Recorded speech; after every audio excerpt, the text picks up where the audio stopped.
つはこちらです。いきなり団子でございます。それでは試食していきたいと思います。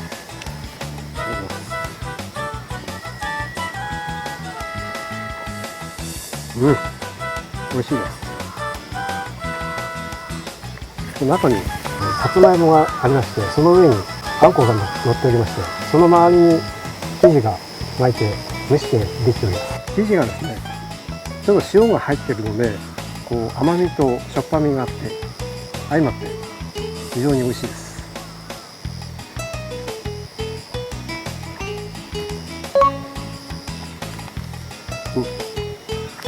人から来客した時にですね、もうすぐに作って出せるっていうところから、いきなり団子っていうなんか名称が来ております。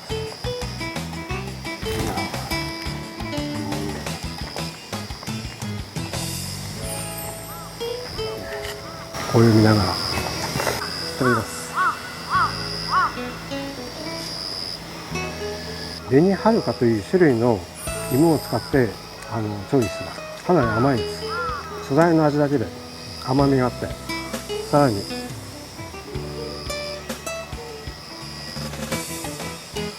あとで甘いです。はい、甘くて美味しいです。ホクホクしてます。ああ、やってますね。